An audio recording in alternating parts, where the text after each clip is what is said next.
Well, the news this morning about a threat to Doncaster Sheffield Airport, it came through late yesterday morning. Here's how we brought it to you. The latest BBC News, I'm Kate Linderholm. Is it all over for Doncaster Airport? Doncaster Sheffield Airport is under threat of closure. The main news from our region at this lunchtime. The owners of Doncaster Sheffield Airport say aviation activity on the site may no longer be commercially viable. Our business and transport correspondent Spencer Stokes is near the airport now. Spencer, only a few months ago the team was saying it was always on the up for the airport, so what's happened? Yes, Tom, this is an announcement that's come from out of the blue this morning. Yorkshire's second airport now has a huge question mark hanging over its future. Louise Hayes, the Shadow Transport Secretary and Labour MP for Sheffield Heeley. First and foremost, as a Sheffield MP, it's a devastating blow for our region to potentially be losing our only airport across the whole of South Yorkshire that we've only had for less than 20 years would be a massive blow for jobs and investment. And as one of your listeners said, how is this levelling up? How indeed is it levelling up? Is it going to happen? What's going to happen? Let's speak to the Mayor of South Yorkshire, Oliver Coppard, who joins us in the studio now. Oliver, good morning. Good morning. It wasn't out of the blue, this news. You know, we'd heard about Wizz Air leaving, but it's still not good, is it? Well, the first we heard of this from Peel was a couple of days ago. I got an email sort of 3 o'clock in the afternoon a couple of days ago to say they were beginning the process of reviewing the future of the airport. So, look, my organisation, the MCA, the Mayoral Combined Authority, my predecessor, the Local Enterprise Partnership, as it's called as well, have invested a bunch of money into that site, the whole Gateway East development, the link road there out at Doncaster. We were in conversations to loan them another £20 million. We've already loaned them £8 million. We want that site to succeed. We want the airport to succeed. To find out at 3 o'clock on what was that, Tuesday afternoon, that we were looking like we might face the closure of that site was a real worry. Well, I'm sure it was, and we've spent so much time, as you say, building up infrastructure specifically for the airport. Can they just close it? Well, look, they're a private company, so ultimately they can take whatever decision they want. I think what I want to know is what calculations have gone on behind the scenes that have led them to that conclusion, because we certainly think the reason why so much effort has been invested into that whole part of Doncaster is because we think that that is a viable airport. It's got a catchment of millions of passengers. We're seeing no end of people wanting to fly from Heathrow from Manchester, to the extent that Heathrow's had to cap passenger numbers. I heard you mention levelling up just a moment ago. Doncaster Airport is only a couple of hours away from Heathrow, and yet Heathrow can't handle the number of people that are wanting to fly out of that airport. Why don't some of them come up here and use Doncaster? And for my money, Peel Holdings should have a plan for making that happen. Well, there's no staff for a start. I mean, this is the problem that Heathrow's got. They're not limiting it because they've not got enough runway. They're limiting it because they've not got enough staff. And the investment in airports appears to be incredibly underfunded. Yeah, look, like I say, we want the owners of the airport site to show as much ambition for that airport as we've shown for that site itself. Like I say, we've put a huge amount of investment, a huge amount of time and effort and money into the site. We think that Peel should be showing that level of ambition for Doncaster Sheffield Airport as well. Wasn't a lot of this, of course, written in the stars, because Wizz Air flew to Romania, flew to Hungary, flew to Poland.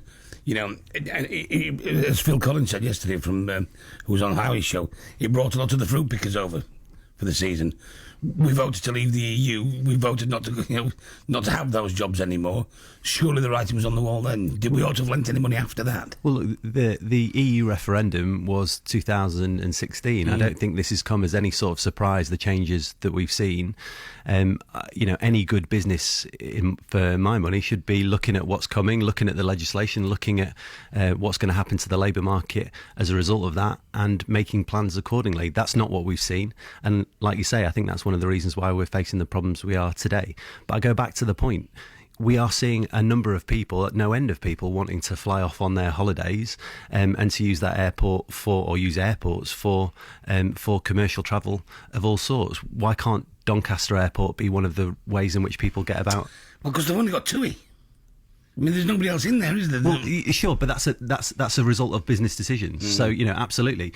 Peel Holdings, Peel Group, they could be going out there into the market and convincing more airports to come and airlines to come and be part of that airport. This is about having conversations with the market. This is about going out and selling Doncaster Sheffield Airport and making sure that people out there in the market are aware of how great an airport that is. That's what I want the owners of that site to do. And let's not forget, when we talk about the Peel Holdings, we are talking about absolute gazillionaires here who end up headquartered in the Isle of Man. Yeah, absolutely. So they've got plenty of money. Because I'm reading one of the jobs that they've got on their website. They want you to come and work for them at Doncaster Sheffield Airport. They're recruiting a terminals operation assistant. It's a diverse role, face-to-face customer service, eyes and ears of Doncaster Sheffield Airport. You'll assist in the day-to-day control of the terminal building, monitoring and operating numerous systems, passenger congestion, system faults, aircraft stand planning. It sounds like a really big job. Monitor radio, telephone, and other communication media, manage customer queries, £9.50 an hour. Yeah. They're shysters, aren't they? They're not investing in anything. I'm not going to get into name calling, but I would like to see the owners of the airport investing in the airport. That means going out into the market and working with airlines to bring in new routes into the market. That means investing in their staff. You don't have good services without good staff, and that means investing in marketing, communications, all the things that good businesses do. We're working with the airport site, and we have done for years, to make sure that we're doing our bit to make that work. We want the owners to show as much ambition for that site as we've shown going forward. Of course, everybody, when they get a statement like yesterday, it's all kind of pearl clutching and hands to the head.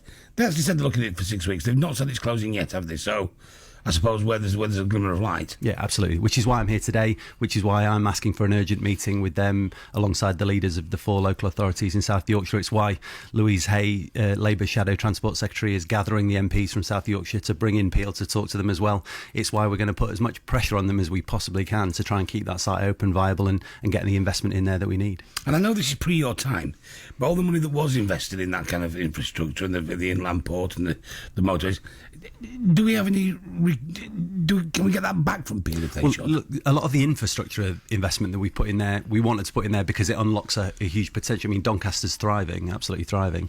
As we know, just become a city. A number of big investments that we're talking about coming into the region from worldwide, globally recognised companies. So we want to put that investment in there for the infrastructure, and we put that in infrastructure in there for the future of Doncaster. The loans that we've got with Peel Group are with the holding company, the overarching company, who have, like you say, a load of money. That's not at risk. We will get that back regardless. We were in conversations, like I say, about a £20 million loan. That had stalled because of, frankly, they hadn't got some of the paperwork back to us. So we will work with them going forward to try and make sure that site is viable, but the money that we've invested is safe and secure and is invested, frankly, in the future of Doncaster and South Yorkshire. Lovely. Thank you very much indeed for coming in this morning. Thank you. Much appreciated. Mayor of South Yorkshire there, it's Oliver Coppard. BBC Radio Sheffield.